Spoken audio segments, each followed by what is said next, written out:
My name is Isaac Miller. Just for a little bit of background, I'm in legal DSA. I also have a master's degree in Middle Studies.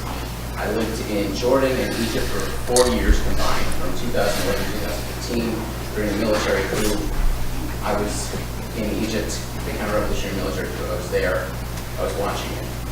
And I actually have a massive amount of problems with the way that you framed your entire discussion. Not because, specifically on American imperialism, not because American imperialism isn't a problem, but because you are carrying water, you're deciding who the virtuous victims are on the other end. Because let's be clear about the Gaddafi regime. It was functionally a monarchy. They were going to hand it over to their sons. Like every other regime in the region, whether it is supported by the United States, the typology of the regimes are incredibly similar. The reason the country broke up the way it was because of the authoritarian structure that centralized power around the regime so that when the government collapsed, it completely collapsed. The racism grew out of the Gaddafi years and his own policies. We're talking about migrant workers. Like everywhere else in the region, migrant workers are stigmatized to control them. Like in the United States, like anywhere else, and you're making excuses for that. It is not right that the U.S. attacked, but you do not have to. You do not have to make excuses for authoritarian regimes which have killed thousands of people. Almost done. The other thing is that you use a war on terror framework to understand Muslims. I'm sorry, but the basic framework in which you understand good Muslims and bad Muslims is racist. It is racist. Remember, you said, well, Gaddafi spread the good Islam, and Saudi Arabia spreads the bad Islam. That is a narrative that comes from the Bush administration. That's what it comes out of. It comes out of the Reagan administration. That's how we were taught to understand Muslims, not from the context of the Middle East, not from their own history, not from the politics there, not that we shouldn't oppose, let's say, something like Al-Qaeda, but we shouldn't do it from the framework of the very things that we're supposed to oppose, and that's what you were doing. But that's the narrative that comes from state regimes that actually use this as a way to build support. So when you're meeting people from authoritarian regimes that have done horrific things to their own people because they were opposed by the United States, as if somehow that excuses one excuse the other, that's just not good enough. That's not good enough for the peace movement today. There's one more example. Okay. Basically, the peace movement freaks out every time there is a U.S. strike on the Assad regime, which only happens when there's a chemical attack, which I'm sorry did happen. No. I'm sorry. It did. They're heavily, heavily documented by Syrians on the ground, which don't seem to matter to most people in the American peace movement, because Syrians don't matter unless they're being murdered by the United States, except, okay, one thing. We're going to have to move on to a question. The U.S. destroyed 80% of the city of Raqqa fighting ISIS, and I didn't see one protest for the peace movement in the United States. Not one! They did. Who's your question for? I guess me. Okay. Let me say, first of all, I've written often on the U.S. war crimes in Raqqa and Mosul fighting ISIS. So many of us oppose that. I don't think I was apologizing for Gaddafi, but I was stating a fact. And that is that whatever you think about Gaddafi,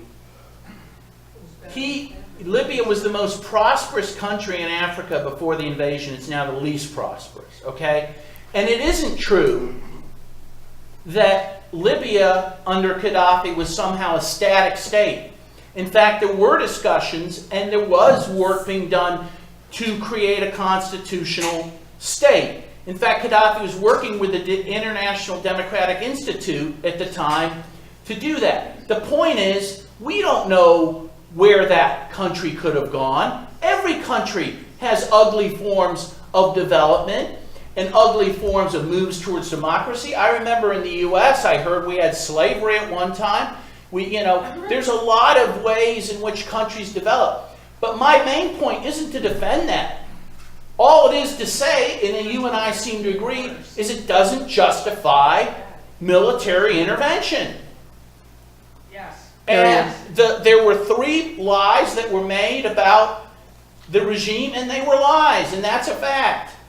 And the world is worse off. I'm sorry that Libya is in the state it's in. And we put it there. Yes. Or were there historic reasons it broke apart the way it did? Yes. But we broke it. We broke it. That's right. It's U.S. bombs that broke Libya. The no-fly zone that prevented the Libyan Air Force from defending their country broke Libya. It's NATO that broke Libya. And I want to mention something else. Sarkozy, the president of France, took millions of dollars from Gaddafi and then had him killed. That's not on point exactly, but I mention that as to tell people about the depth of the evil that the Western nations committed against the people of that country. It was the bombing that destroyed Libya. The US and NATO destroyed Libya. The Saudis backing these jihadists destroyed Libya, and whatever Gaddafi did, he didn't kill as many people as NATO did. Saudi Arabia, are there other countries in the Gulf? Like, I mean, this is the problem. I see another question in the Yes, back. If we yes, could let's do move that. on to let others speak. Yes, sir? Or were you going to comment on that? Yeah, so I just wanted to, sorry, I just wanted to say something. My name is Willie Wiggins. It's just a couple of comments. You had mentioned that he said that the war is wrong. And it's just a question of thought. He actually said that this war was wrong because in what I read and what I know in my heart, the Revolutionary War against Britain was necessary. The war between the states was necessary, okay? And I'll leave it with that. Now, as far as the American public caring about what you said, I'm talking to you, okay? I think the real issue is that, frankly, a lot of Americans don't care. As a black man walking down the street and seeing white people walking on the same side of the street, I have a tendency to look in people's eyes and want to say hi. But unfortunately for me, what's happening, what I'm seeing right now, is people looking down and around not looking. And so when that happens to me, you have to ask the question, well, what do they think about everything else in general? Okay? And I think what it is that, frankly, they don't care. And what's scary is that these young kids that I'm seeing that are doing that, in 20 years, will be my judges, my senators, even my president. Well, thank you for that. I mean, first of all, in terms of your first question, I mean, obviously, there are times when war and violence is justified. I agree. I supported the war between the states. I supported the North. Just to go on record. I supported the war against the Nazis. You know, even Chomsky thinks there was two truly humanitarian interventions in the 20th century. The first being Vietnam's invasion into Cambodia, where he overthrew Pol Pot. Yeah. And India's invasion, which ended the Pakistani massacres in Bangladesh. I would add a third, and that would be Cuba's intervention in southern Africa, which he helped liberate Namibia and Angola, and Nelson Mandela himself said helped lay the groundwork for the end of apartheid. So that's the answer on that score. On the other issue, do Americans care? I don't know. I think a lot do. I think a lot don't. I do think the younger generation, in my own experience, I have two sons that are, you know, one's 19, one's 20, will be 22. I think they have a certain amount of compassion. I think they have a certain amount of, how do I put it, more, care more about diversity than preceding generations. Again, I'm sure there's exceptions, and we certainly see some real violent right-wing, hateful groups and people, but I do think there's a good current too. I can only hope there is, a sufficient number of goodwill people who can help turn this country around again, not only for its own sake, but for the sake of the world.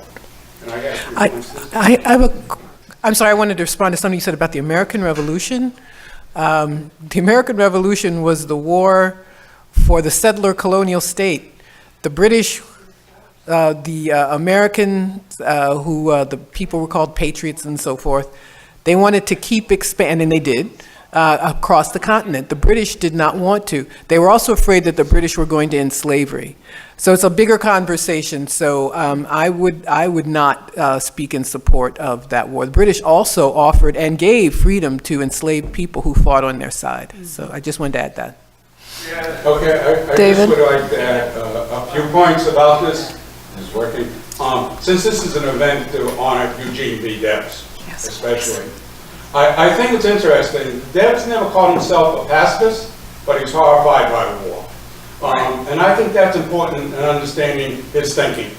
And that's part of the reason why he became horrified by the Bolshevik Revolution and what the Bolsheviks were doing. And of course, the historic split on the left began with the World War. The other point I would like to make is this idea of humanitarian intervention. Some very interesting comments on that. A lot of that does date from Woodrow Wilson, though it goes before that as well. And if you read Wilson's Declaration of War speech, it sounds like he's recommending the U.S. enter the war for humanitarian reasons. So there is very good reason to be suspicious of leaders who use that kind of language and rhetoric. He even talked about the U.S. is going to war to create a universal dominion of right. What is that? I have a question. Thank you. We have time for one or two more questions, and I know the gentleman down here has been waiting, and I apologize. My name is Terry Lodge. I'm an attorney in Toledo. And I think it was the abolitionist William Lloyd Garrison who commented that the apathy of the people is enough to make statues leap from their pedestals and hasten the resurrection of the dead.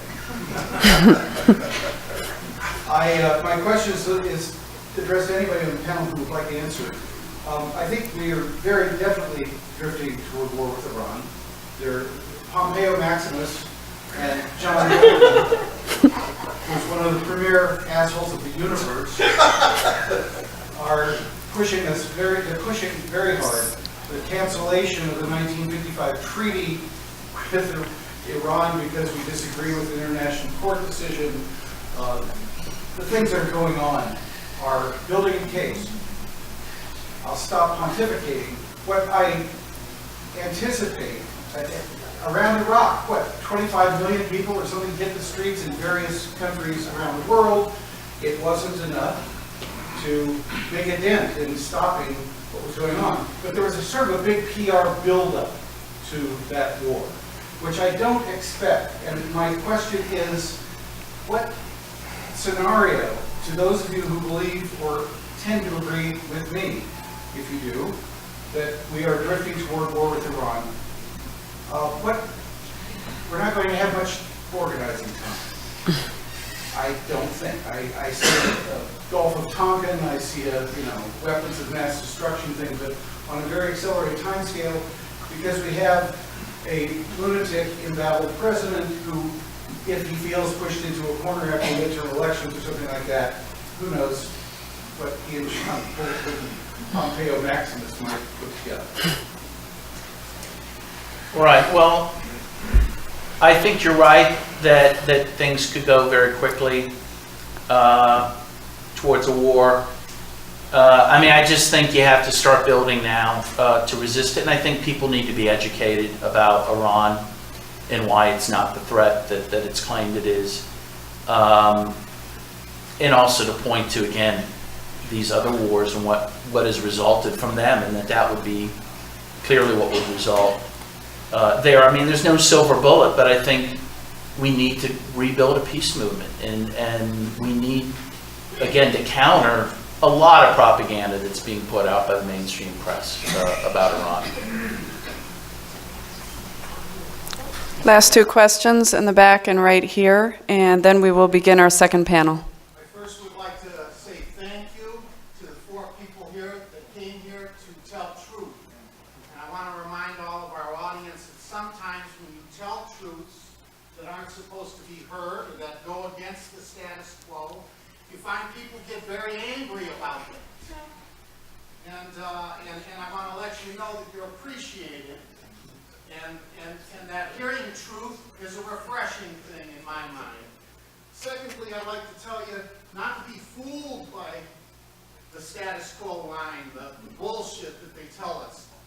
I'm Arabic by ethnicity, not by choice, by birth. My family, we own property in the Middle East. Some of my family have suffered from these wars.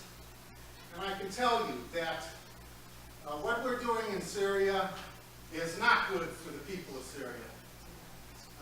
No matter what we think that we're helping people in some way, the way the bullshit goes, we're never helping people whenever we go to war.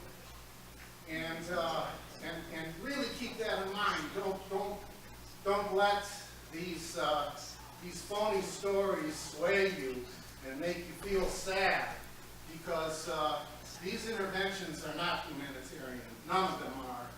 And you know, look, in every country we have people who are for the elected officials and we have people who are against the elected officials.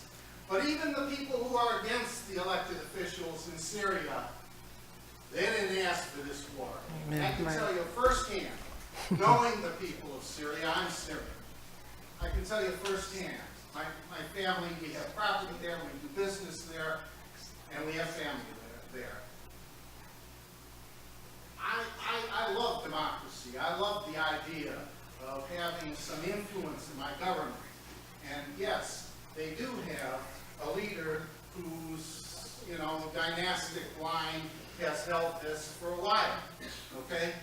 But there's no way that the people are better off right now, and my family tells us this all the time, they're better off supporting their government in this situation. And yes, we would like to see elections there. We would like to see a more open political system and so forth. But the way to do it is not through war. The way to do it is to empower the people there. Let the people determine their government. Let the people. We need to mount our struggle here in America against our phony government, not this people. Thank you very much. Thank you. Thanks. Final question? Yes, sir. Thank you. I didn't hear the first two speakers, but before we could, I wanted to address it. Now, I'm going to ask about where I think we got off track, starting with the Iraqi invasion of Kuwait, and then in terms of the way that the world responded to Yugoslavia. Because, I mean, clearly I don't support U.S.-led interventions anyway. But somewhere along the line, when Kuwait, I just spoke yesterday to a Arab American who has family in Kuwait, and I was asking him how he felt about that. Saddam Hussein invaded Kuwait. The United Nations and the Soviet Union wanted to have a form of UN command as was formed previously in Kuwait and to threaten, Iraq. The United States refused, and finally in the end convinced Shevardnadze and the Soviet Union to support a U.S.-led coalition, allowing Saddam to throw his nose at us and say, I'm the anti-imperialist, Arab nationalist leader. In my opinion, if the UN had formed a command right then and there and insisted he withdraw, he would have. Go back to Yugoslavia, where I was part of it. And in that war, by the way, I was with the Military Family Support Coalition. We had this crazy thing how we opposed the war, but we may have supported it if it had been a UN command that had essentially insisted on the withdrawal. Same thing in Yugoslavia. I was involved with the peace movement in that movement that was against the NATO bombing. NATO had no business in there. It should have been a UN command form. But also in favor of intervention on behalf of the Kosovars who were being, ethnically cleansed by the Serbians. So against the bombing of Belgrade, for protecting. These are not simple questions, and I know you've thought about them a great deal. I'd be interested in your opinion as to what role the United Nations should play in not only in humanitarian intervention, but in opposing aggression. Well, certainly the Security Council under the UN Charter has the authority to use force and other means to maintain international peace and security. So obviously, any type of military action of the type you're talking about should go through the Security Council and should be a UN, sponsored plan. But the other thing the UN Charter makes clear from the beginning to the end is you have to use pacific means first to try to avoid a conflict. In the case of the first Gulf War, it was very clear that Saddam was prepared to leave Kuwait. That he didn't want that war, he was prepared to, and then we said, oh, never mind, we're going to invade you anyway, because it wasn't about the invasion of Kuwait. And of course, as you know, he got at least mixed signals from the U.S. ambassador, who actually seemed to give him a green light to invade Kuwait to begin with. So again, I think the U.S. in that case did everything it could to prevent peace. Right. And to drive us toward the same thing in Yugoslavia. On 2 different occasions, the U.S. scuttled peace deals that could have prevented the bloodbath that happened there. Again, because we opted, and we do this often, because we want the war. We don't want the peace.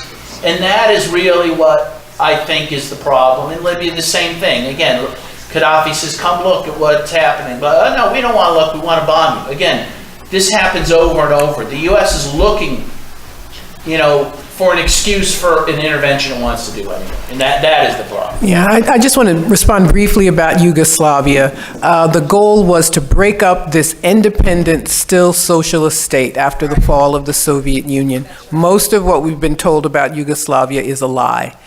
Even Milosevic, who was maligned, who died in prison, was exonerated of many of the things he was accused of. And I know we're pressed for time, but I just wanted to say that. Thank you. Thank you so much. Yeah, we want to...